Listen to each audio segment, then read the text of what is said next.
The Haiti situation is particularly disturbing. Joe White always flew private, and his private plane pilot was convicted of his 5-year-old daughter. And this was who's flying Joe White around. Was convicted of his daughter? Yeah, Joe White testified in his trial as someone who would let his grandchildren be around this man and then let him stay on camp property while awaiting trial. How the is this allowed to happen? It's not my Where's Jesus. the retribution? It's created idols. People idolize Joe White. People idolize Kanakuk. People idolize Camp Mystic. People idolize their megachurch, you name it. When you have an idol, idols demand sacrifice. Here it is, when Rick Brashler becomes the director of risk management in 2003, they had a 4,000% increase in their insurance coverage. They knew what was coming.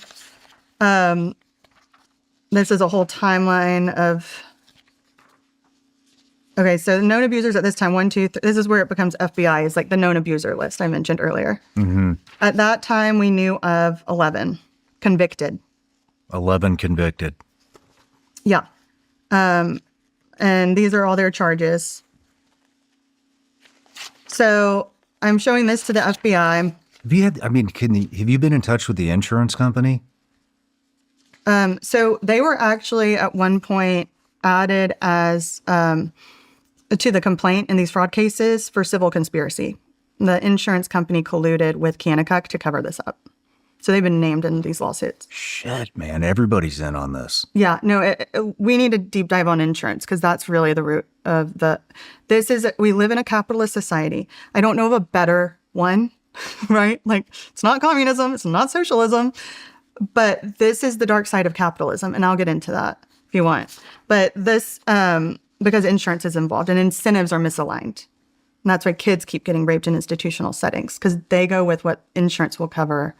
And insurance will drop their coverage if, in certain cases, and that's what was threatened here in this situation with Kanakuk. So the FBI sees this, they see the numbers, then we get into Kanakuk, Haiti. And this is really disturbing. But they're like, yeah, this is, thank you. They're like, this looks like an organized crime ring. Mm-hmm. Send us your 10. How many victims do you know? I'm like, hundreds. I have to go. I don't even know the number at this point. Like, thousands of tips, hundreds of victims. At this point, maybe like 50-something known perps on our end, and only those that were convicted on that slide. But when you start following the money, I mentioned all that money, millions of dollars going to Haiti and other countries. But the Haiti situation is particularly disturbing because Joe White always flew private, and his private plane pilot was convicted of sodomizing his 5-year-old daughter. And this was who's flying Joe White around to Haiti. He was convicted of sodomizing his daughter? Yeah. And Did then Joe White know this? Yes. Joe White testified in his trial as someone who would let his grandchildren be around this man as a character witness. He was a character witness for this guy who had sodomized his own child and then let him stay on camp property while awaiting trial. Holy shit. Okay, so I'm just painting the picture here. You've got a pedophile pilot flying around, pedophile Pete Newman. Here he is in a Santa costume in in Haiti, with Kanakuk, Haiti. So pedophile Pete with pedophile pilot and Joe White. Shit. This is... So we know of Haiti victims.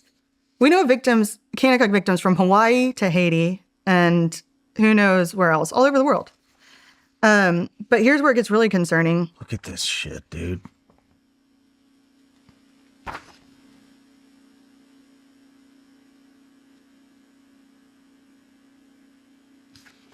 In the name of Jesus.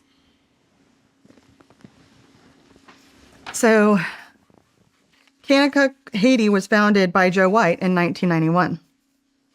And I remember when I was at camp, at the end of every session, they'd throw around like a tithing basket, and you're supposed to like fund Kanakuk, Haiti, or you could sign a baseball to fund a cabin of the poor children at Kids Across America next door. Instead of scholarshiping them into the mainstream camps, it's like, oh no, the poor kids have to go over here. So you could scholarship a baseball. I know we're this is way off subject. You're a Christian. How the fuck is this allowed to happen? It's not my Where's Jesus. the retribution?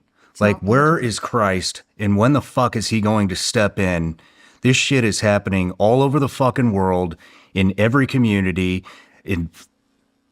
it's fucking everywhere. And now I mean, not now, it's been in the Catholic Church, it's been in all the churches forever. But it's like they're using his name to get to us, to the kids. It's not what my the Jesus. fuck is going on? So, And why is God allowing this shit to happen? Where is he? when we go back to, And none of these people are getting fucking caught. They're just going back, or they go to prison for a little bit and then they come back out and they do it again. And they fucking do it again. I want to talk about that. I want to talk about when my brother Trey was really struggling, how it, and then died, destroyed my faith. Because I'm like, where were you, God? Where are you? Why are you letting this happen?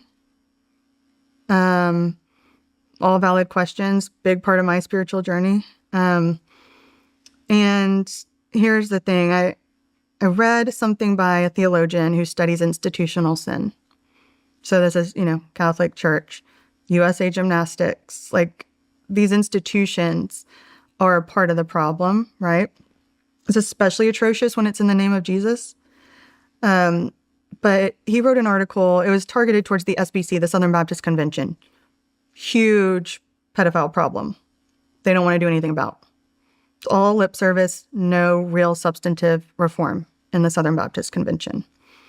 And so he was targeting his article towards that. And this really stuck out to me. He said, idols demand sacrifice. Like Moloch, it's like... We just covered this with Dr. Dan Schneider. Is he a priest or something? He is he's a PhD, but in something in Catholicism. And we went over all these old gods and false gods. So if you look at this issue through the lens of institutional sin, which a lot of the church wants to ignore that institutional sins. It's a lot about personal sin, right? In most mainstream evangelical theology. And we've ignored this concept of institutional sin. But because of how incentives are aligned towards insurance, right? And, fundraising money is part of it. It's created idols. People idolize Joe White. People idolize Kanakuk. People idolize Camp Mystic. People idolize their megachurch, you name it. And when you have an idol, idols demand sacrifice. And our children are being sacrificed on the altar to these idols. Do you think that's what it is? Why do you think? Child rape is just a casualty of business. Because so this is what you don't think this is for pleasure? Well, at the pedophile level, it is. At the Joe White level. Yeah, I think there's only a couple conclusions to draw there. Like, I think people who empathize more with pedophiles than children have a problem. You're letting this guy stay on your camp property while awaiting trial when this has just happened to his daughter. Like, the dude's not right. And he's still running this camp. He's still stewarding thousands of kids per summer on his properties and making a shit ton of money.